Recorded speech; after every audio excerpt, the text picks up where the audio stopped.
See you soon.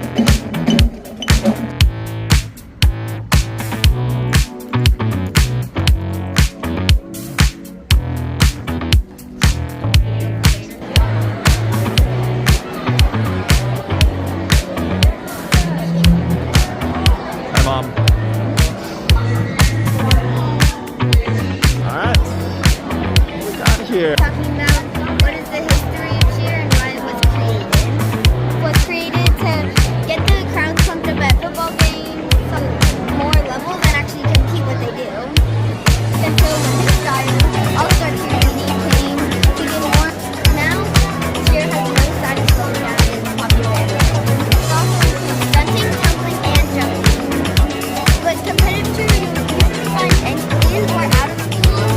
Most schools is to participate and have fun, go to competitions, compete against other teams with your team, and we'll be talking about how the cheer outfits have changed all the way to 1950s. The uniform you can see here, this is mine when I do cheer event, you could say, and that's floor. Y'all obviously not going to win every time, so you have routines and perform them on time with your teammates. It's a sport and is going to debut in the Olympics 2028. So excited. Instead of 60 people. That's funny. Very well done, Vivian.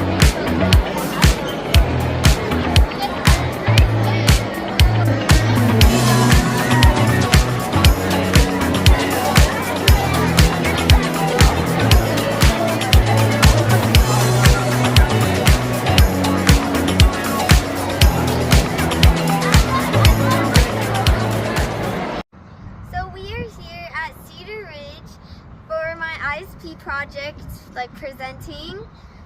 Super excited. Today, 5th grade year, 2024. I think it's the 30th of April. So yeah, I'm super excited. Okay, this is gonna be your second independent study project, right? That you'll be second to last one. Yep. Part of one of your requirements for your tag program. This is semester-long independent study project. So we're gonna go see what research Viv did. You gotta present it. Yep. So let's go in there. See you soon.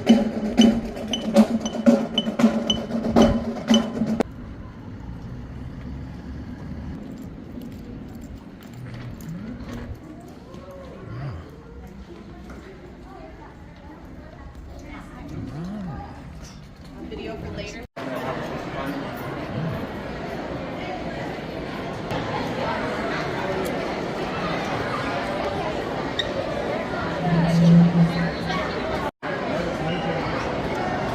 Hi, Mom.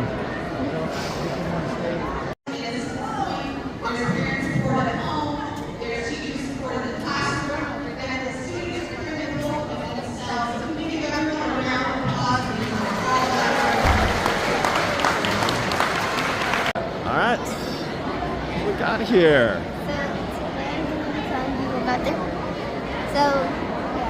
So first we're going to be talking about what is the history of cheer and why it was created.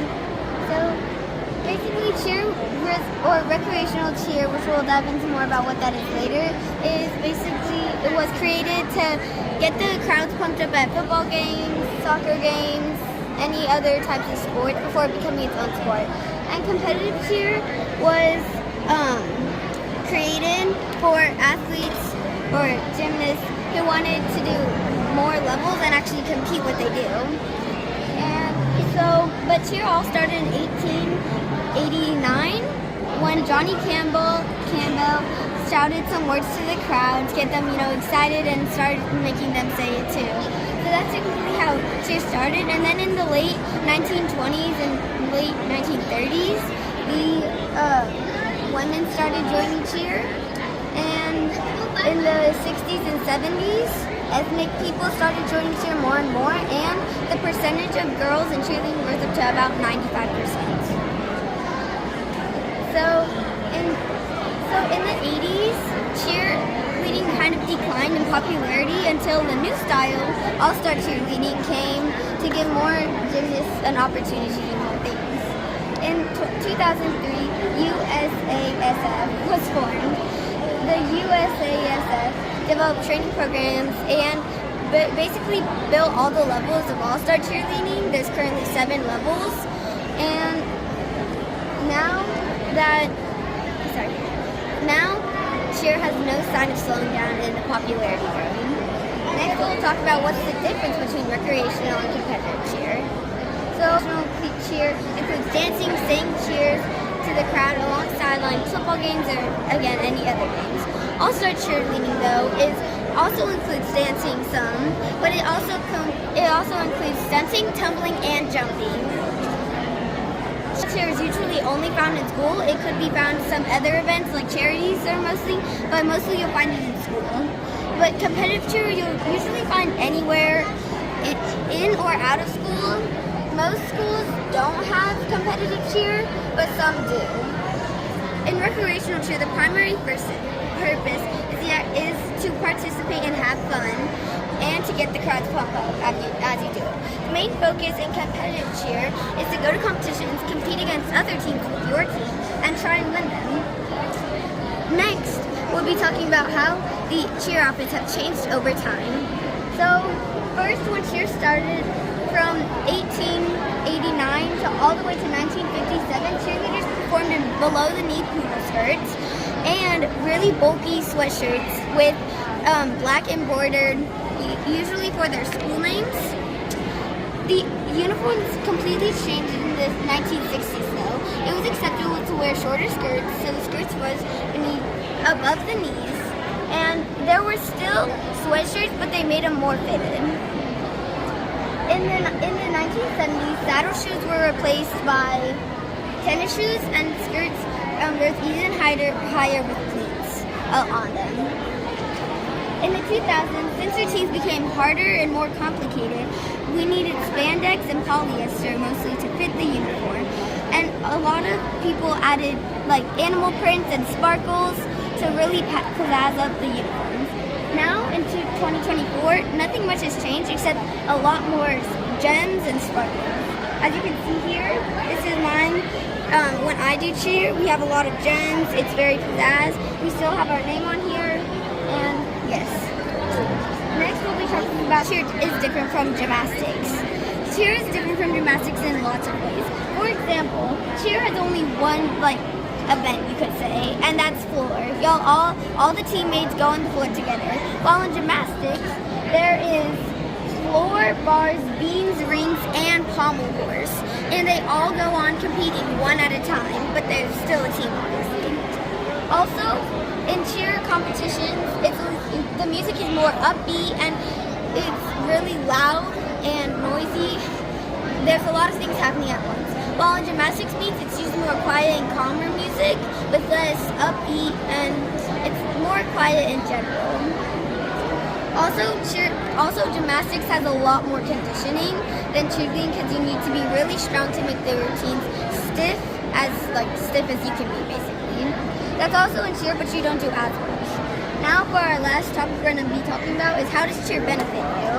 Cheer benefits you by teaching life skills like sportsmanship, teamwork, discipline, goal setting, hard work, physical fitness, mental strength, confidence, leadership, social skills, and dedication. Sportsmanship is an easy one because you have to compete against teams, and obviously you're not going to win every time. So you have to have a good spirit about it and not be able to let that get you down. By doing cheer, you also build a lot of physical endurance because, yeah, gymnastics may have more training, but you still have a lot of conditioning, and you have to lift, jump, and tumble, and that takes a lot of strength. And coordination is a key element of cheerleading because the more coordination you have, the more you improve your ability to learn the routines and perform them on time with your teammates. And cheer requires time, preparation, and focus. Cheer training can help you learn discipline in a supportive way, and also making a connection between you and your coaches quicker. And let's go with some interesting facts. So as we see here, Franklin D. Roosevelt, Dwight E. Eisenhower, Ronald Reagan, and George W. Bush were all cheerleaders. Cheerleading just got accepted into the Olympics as a sport and is going to debut in the Olympics 2028. I'm so excited about that. The largest cheer pyramid consisted of 60 people. That's crazy. Currently, 50% of collegiate level cheerleaders are male. That's kind of a lot because collegiate is like a higher level. Oh my God. But cheer routines are usually 2 minutes and 30 seconds long. cheerleaders have special shoes that are usually white but can also be black too. This wraps up my project out cheer, and yeah, by me. Very well done, Vivian Riley. I've learned a lot about cheerleading that I did not know before, so thank you for that presentation. Yeah. Congrats.